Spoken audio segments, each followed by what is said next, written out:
Although online counselling forums are a great source of support and information, sometimes the questions that are asked fill you with fear because you've no idea what someone is talking about. Search engine optimization is one of those terms that makes people want to run for the hills. Either you don't know what the term means, or you do know what it means, but you've no idea what to do about it. And when you want more clients, it can really trigger anxious feelings of not being good enough.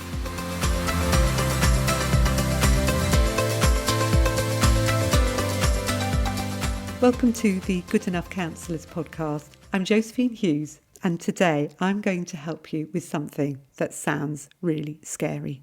Search engine optimization, or SEO for short.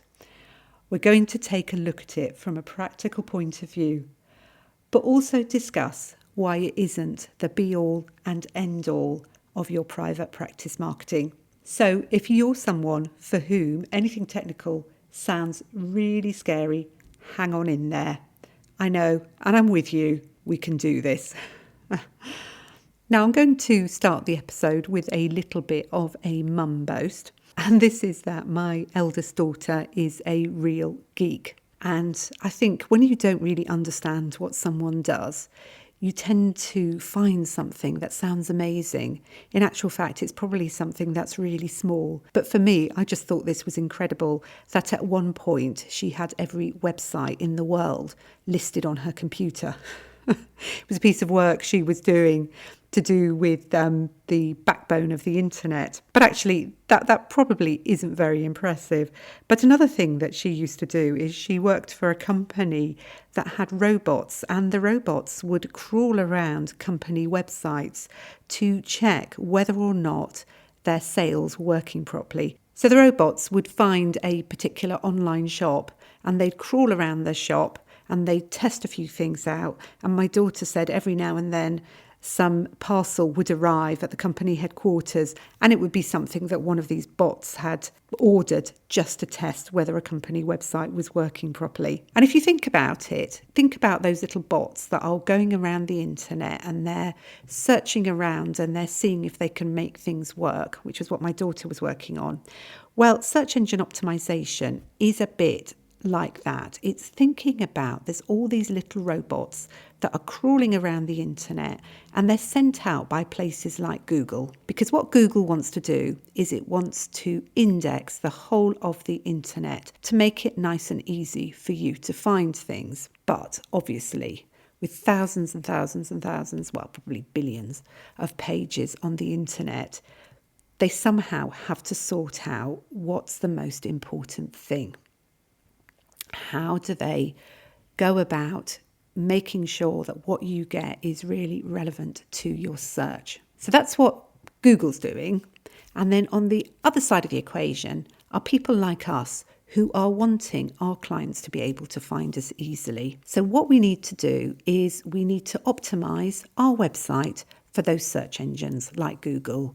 We're going to make our website more easily understandable to robots. And if you think about it, robots aren't incredibly clever. They're just programs and they're very, very simple.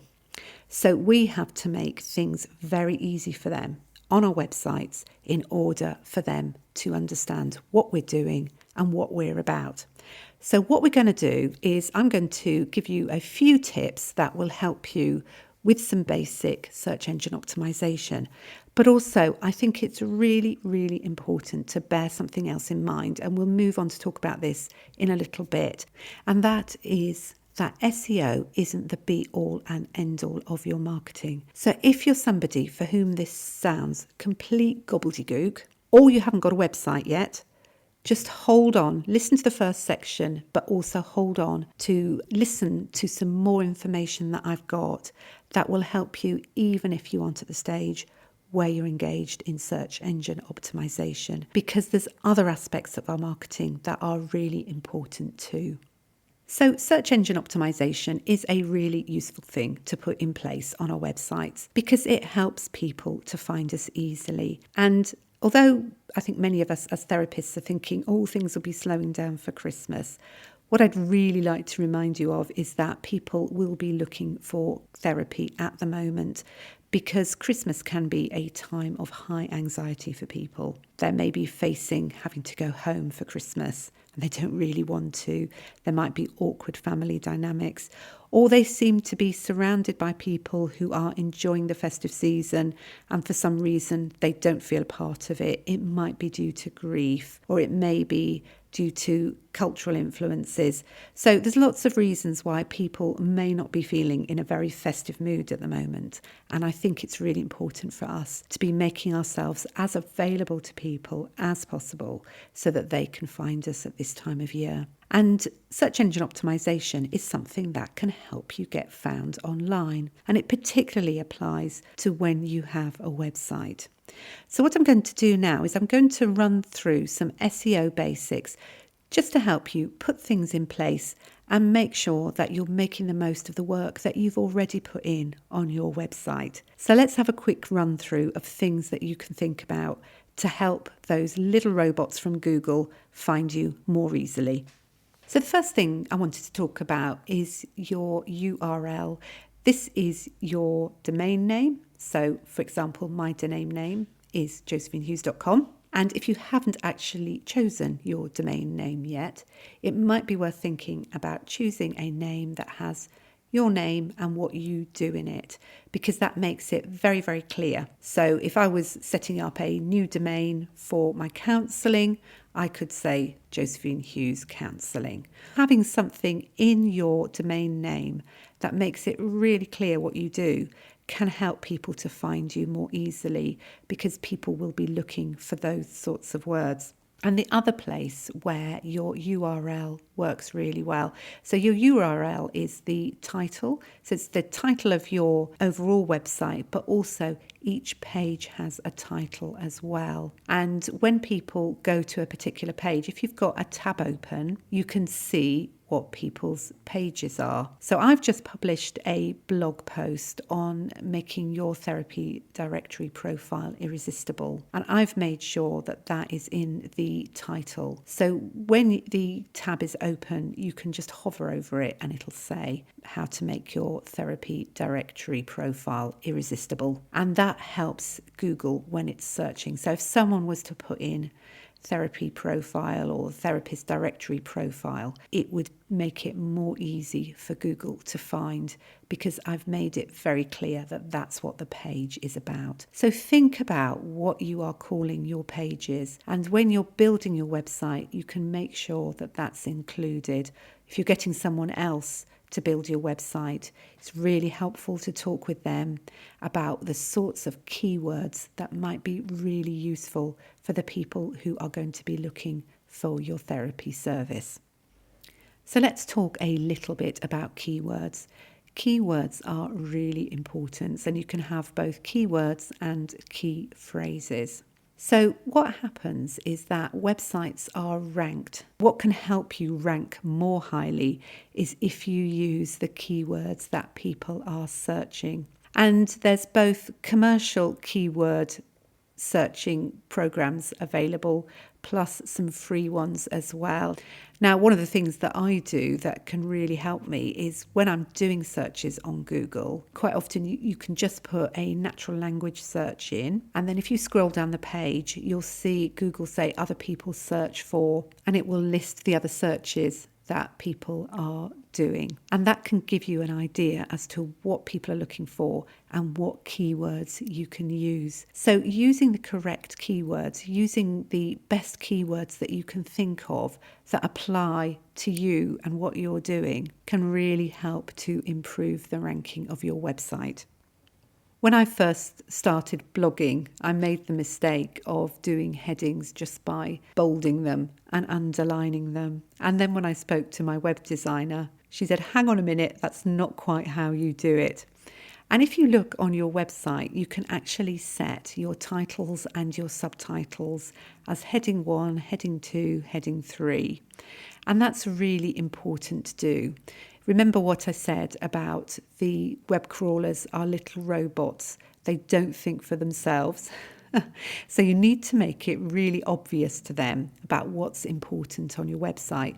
And you can do this with your headings. So if you're blogging, you'd want your main title of your blog to be your heading 1, and then the subtitles would be heading 2. And that just helps your web crawler know what it is that you're talking about, and it'll help your blogs to be more easily findable as well. And while we're on the subject of blogs, I'd just like to say that blogs are a great way to improve your ranking and your search engine optimization, because one of the things that the web crawlers really like is fresh content. It shows that your website is actually up and running, that you're using it, that it's actually current, and it's more likely to send people to websites that are being updated regularly. And so blogs really do two things. They not only let the web crawlers know that this is a blog that's active, it's a website that's active, it also lets the web crawlers know that you are dealing with particular areas. So if you're using keywords that your clients will be searching for, that helps your website to be more likely to be found by them.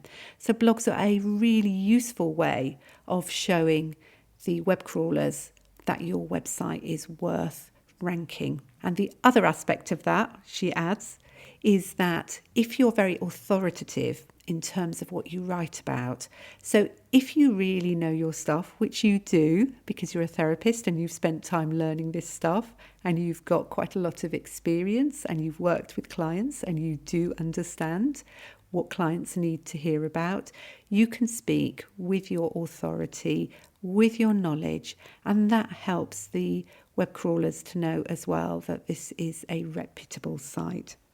Another little quick fix that you can do is if you have pictures, photos, images on your website, is to actually use the alt text function. So normally with alt text, we'd use that for people who can't see very well to describe what the picture is, or what the image is. But you can also use it as a handy way to improve your SEO. So you describe what's on the photo, but relate it to whatever it is that's on the page. So for example, you might have a photograph of yourself.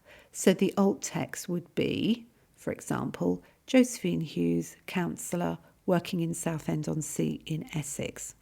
Because the location there is also important. Having location-specific keywords is really helpful. But there you've got my name, you've got what I do, and you've got my location. And you can put that all into the alt text of an image, and that helps to improve your search engine optimization as well. Now, the other thing that can really help is to have links. And there's two types of links to think about. There's your internal links. So you might, for example, be talking about grief, and you've got several blogs that talk about different aspects of grief. So say you've got a section on your website that talks about grief, and then you can provide internal links to the different blogs about different aspects of grief. And that will help to improve your SEO as well. And it's also really helpful, and this is slightly more difficult, is to get what we call backlinks. So this is where other people pop your URL into their website. It's really helpful if you could get a website to quote you, to use your blogs. That isn't always a very easy thing to do, but if you can get websites to link to you, that really does help you to climb up the website ranking. One of the ways that you can make this happen is to make sure that you appear in various directories, especially local directories, for example. So you can make sure that you appear in directories of counsellors, also directories of local businesses. That all helps as well. It also helps to be listed on social media too. So again, if you're using social media sites such as local Facebook groups, that's one way of making sure that you get listed on other sites. And also make sure that you include your website in your Facebook page if you've got a bio there, or on Instagram. And this is something that I talked about last week in the episode 39 on doing your marketing audit. So do listen to that if you haven't heard it already, because there's quite a few ideas there to help you make sure that you're getting listed in as many places as possible. And just before we move on from talking about SEO, I'm just going to say a couple of other really important things. When you first set up your website, you do have to submit it to the Google Search Console so that it can start indexing you, and it asks for your sitemap. So that's something that you need to do when you set up your website, or make sure that your web designer has done that for you. And then the other thing to talk about is the fact that you need to keep an eye on what's happening and whether or not your keywords are working and how you rank. So what you can do is you can register with Google Analytics, and I've got quite a lot of information all about this in a therapy growth group training, which is all about SEO. So if SEO is something that you would like to build on and you need to know more about it, why not think about joining therapy growth group, where I've got some information all about it and where I can help you more. So hopefully those few key ideas will help you get started on your search engine optimization. But really, what I'd like you to think about is, although SEO is helpful and important, it's only one piece of the puzzle of your marketing. Now, there's another aspect that's really important. And I think one of the things that really struck me when I was doing some training on marketing your private practice was the idea that when we are working with people, we're building a relationship. Now, relationships, to a certain extent, can be built over the computer. They can be built online. But actually, there's nothing like getting out from behind your computer and meeting people face to face. It makes you very much more real to people. And people are much more likely to trust those people they've met than people they see online. And this is why sometimes it can be difficult to market yourself online, because you never know who you're going to come across online. You don't know if these people are trustworthy. And while SEO does help to build up that trustworthiness, especially if you've got blogs that demonstrate that you know what you're talking about, it's still really difficult for people to trust you. And actually, one of the greatest ways for people to trust you is by word of mouth recommendation. And I think this is something that we so often overlook when we're thinking about our marketing, because a lot of us are introverts and we'd much prefer to sit at home behind a laptop than we would to go out and meet strangers. But the fact is that the more visible we can be in our community, the more likely we are to get referrals. And an example of someone who's really good at this is Emma Radway-Bright. And if you want to listen to what Emma did, go back in the Good Enough Counsellors podcast and listen to episode 19, where Emma talks about how she reached out to people in her community with her coffee habit. And it's just a wonderful example of someone who worked on relationships in the long term, and it resulted in her getting very much more visible and well known in her local community, ensuring that she got more referrals. It takes time for people to trust you if you're online. For example, if you're building a social media profile or you're building your blogs, it just takes time for you to produce enough that people will begin to trust you. And when it comes to contacting people online, quite often it's said as a rule of thumb that you need to have at least 7 interactions before people will think about contacting you. And that's quite a low estimate. Some people say it can be up to 14 interactions before people are prepared to trust you online. Whereas if someone meets you and they get to know you, it's just much easier for them to make a referral, recommend you. And when you're just starting out in private practice, you do actually have a network of people who already know, like, and trust you. And these are your friends, your family, your work colleagues. And I know the objection there is that, well, I can't see any of those people. But what you're doing is you're not expecting to see them. But what you can do is you can ask them to make referrals to you. You can let them know what you're doing and that you've finally got set up in your private practice after all this years of study and practice and placements, and you're now at this stage where you've got set up in private practice.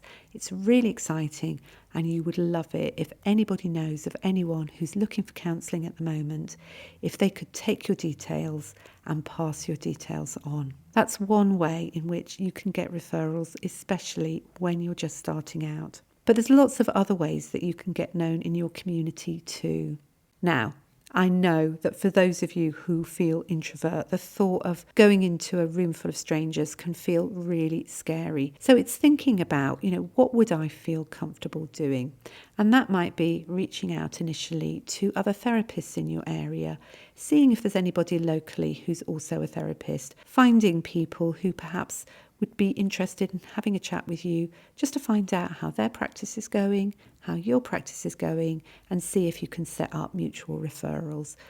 Counsellors are great sources of referrals because they're always getting inquiries from people they can't work with because they're too well known to them, or there's dual relationships. And often they want to pass people on, or it might be that they're looking for someone with a particular specialism, and that might be your specialism. So getting to know other counsellors in your local community can be a really great way of increasing your networking. And that could just be by attending some local CPD, for example.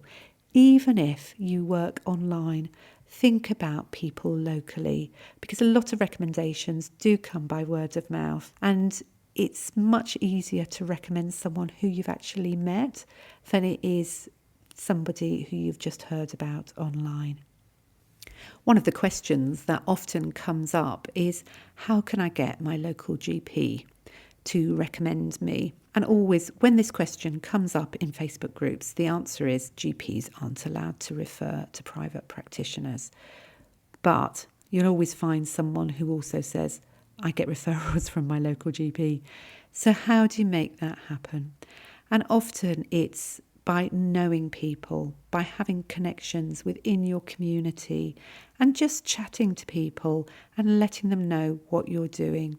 And if you're somebody who's sort of thinking it would be really useful to be able to be getting recommendations, just think to yourself, who do I know? Who is there in my network who I could talk to?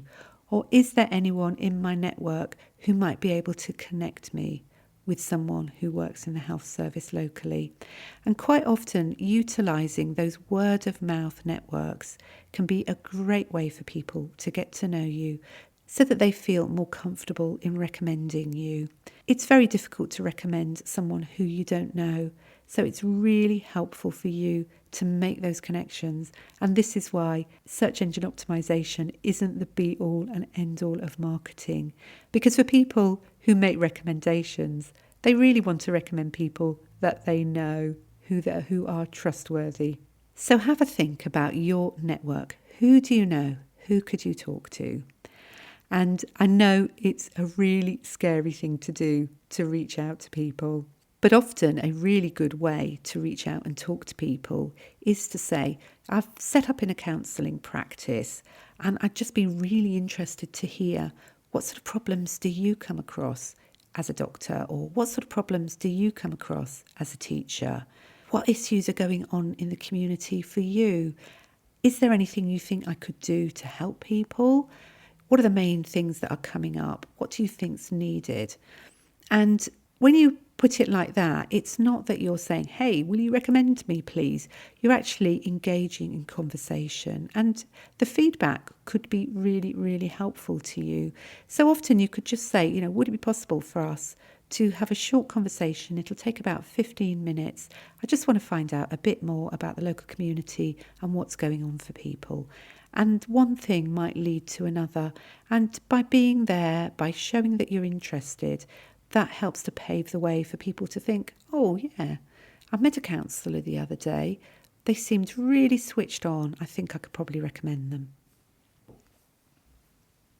So as we reach the end of the episode, I'd just like to do a little recap. Search engine optimization is a really helpful way of making sure that your website appears higher up in the rankings on Google or any search engine that people are using. And the way you can make sure that people are finding you is to do things like using effective keywords, effective page titles, using your alt text, writing blogs, using the correct headings, and using links. So that's a very, very brief recap on the SEO section of the podcast. But it's also really important to make sure that you're visible in your local community. Make sure that you're networking with people, you're getting to know people. Networking doesn't have to be a scary thing. It can just involve talking to one person at a time. And I've given you some tips about that. And you may also like to think about what else you could do in your community, such as giving talks or going out to groups and meeting people and just having little chats with people who you meet at various groups. So it doesn't have to be scary, and it can be something that you just do step by step. I hope you don't feel too bamboozled by this episode. If you're somebody for whom search engine optimization sounds really scary, remember I've got some information about it in Therapy Growth Group, and I've also got help there to help you with all sorts of other ways of marketing yourself. Now, if you're interested in joining Therapy Growth Group, I do have a special offer that's running from the 22nd of November to Monday, the 25th of November. So it's running from Friday, the 22nd of November to Monday, the 25th of November. Now, this is supposed to be a Black Friday deal, but because I'm English, I got the wrong date for Black Friday, which is actually happening the week after. So it's my special November offer, and what it does is it actually offers you a 30% discount on the price of membership if you join for a year. So normally that would cost you £600, but you get a fantastic discount and it costs £420. So if that's something that you're interested in doing, just go along to my website, josephineHughes.com/therapy-growth-group-offer. Just press on the button and it will take you through to join up, and you can be working with me. We've got some great things coming up. I've just confirmed that I'm going to be doing a vision board workshop in December with a fellow coach, Jane Gray, and that's just a fantastic opportunity to think about the year ahead. And before we finish, I'd just like to read this fantastic testimonial that I've received from Lisa. My name is Lisa, and I'm an accredited psychotherapist. Before starting work with Josephine, I was feeling quite isolated and lonely with a lack of direction to how I wanted to build my practice. Since then, I have built up a network of other therapists, and by joining in the different calls each week, I've learned a wealth of information, rebranded my practice, and rewrote my profile. More importantly, I've built friendships along the way. It has been an eye-opening year, and long may it continue. This past year, I've now got a full private practice. I love what I do. I've got a group of people to motivate me when I'm struggling, and I have Josephine, who is like a guiding light, whatever the issue. My biggest fear was that other therapists would laugh at my questions, but being part of the Therapy Growth Group, there is never such thing as a silly question. There's no competition, just we're all there to support and encourage each other. If you're on the fence about joining, just do it. It will be one of the best decisions you make. Thank you, Lisa, so much for that lovely testimonial. I hope that you would like to come and be part of Therapy Growth Group as well. There's a big welcome for you if you'd like to join, and I do my utmost to support you in the group. So thanks so much for listening to this episode, and enjoy getting out there, meeting up with people, making the most of all your resources. Remember, episode 39, last week's episode, has some great ideas for helping you audit your marketing at the moment. I hope this episode has been helpful. Remember, just take it step by step. Even search engine optimization doesn't have to be too tricky if you break it down and just try one thing at a time. And I hope this episode has helped you to feel more confident to do so. Thanks for listening. Do come and join my Facebook community, Good Enough Counsellors. And for more information about how I can help you develop your private practice, please visit my website, josephinehughes.com. If you found this episode helpful, I'd love it if you could share it with a fellow therapist or leave a review on your podcast app. And in closing, I'd love to remind you that every single step you make gets you closer to your dream. I really believe you can do it.